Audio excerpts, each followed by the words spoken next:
Hello అండి, ఎలా ఉన్నారు? అందరూ బాగున్నారా? వెల్కమ్ టు అవర్ ఛానల్ అమ్మ ఇంటి వంట. ముందుగా ఎవరైనా కొత్త వాళ్ళు మన ఛానల్ చూస్తున్నట్లయితే సబ్స్క్రైబ్ చేసుకోండి.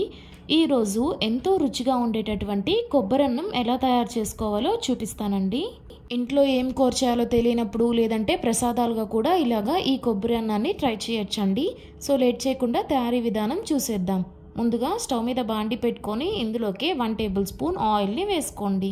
ఆయిల్ హీట్ అయిన తర్వాత ఇందులోకే ఆవాలు, జీలకర్ర, పచ్చెనపప్పు, అలాగే మినపప్పు, 2 రెమ్మల దాకా కరివేపాకు వేసుకొని వీటిని వేపుకోండి. ఇవి వేగిన తర్వాత ఇందులోకి దెబ్బ తీసుకున్నటువంటి జీడిపప్పుల్ని వేసుకొని వేపుకోండి. అన్నం తినేటప్పుడు కొంచెం నోటికి పప్పులుగా తగలాలనుకుంటే వేరుశనగ పప్పులు కూడా వేసుకోవచ్చండి. ఇప్పుడు ఇందులోకి 4 పచ్చిమిర్చిని మధ్యలోకి కట్ చేసుకొని వేసుకొని వేపుకోండి.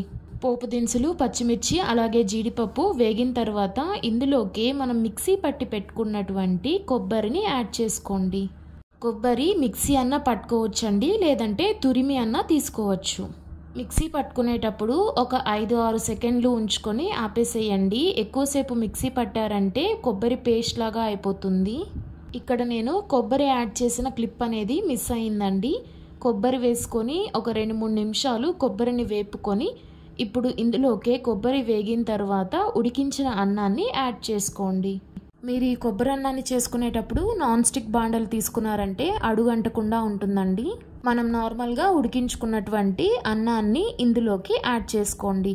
నేను ఇక్కడ దాదాపుగా 2.5 కప్పు దాకా అన్నాన్ని యాడ్ చేసుకున్నానండి.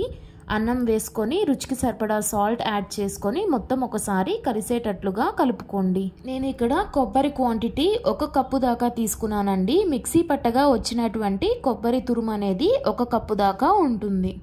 మొత్తం ఒకసారి కలుపుకున్న తర్వాత ఇప్పుడు ఒకసారి రుచి చూసుకొని రుచికి సరిపడా సాల్ట్ని యాడ్ చేసుకోండి.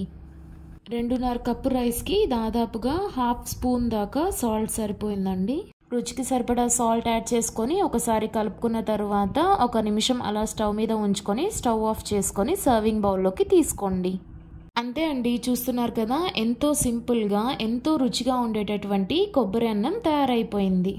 ఈసారి పండుగలకి లేదంటే ఇంట్లో హడావిడిగా ఉన్నప్పుడు ఏం కూర చేయాలో తెలియనప్పుడు ఇలాగా ఈ కొబ్బరి అన్నాన్ని ట్రై చేయండి. ఎంతో రుచిగా వస్తుంది. ట్రై చేసి ఎలా వచ్చిందో మీ కమెంట్స్ని నాతో షేర్ చేసుకోండి. ఈ వీడియో నచ్చితే లైక్ చేయండి, అలాగే మన ఛానల్ని సబ్స్క్రైబ్ చేసుకోండి.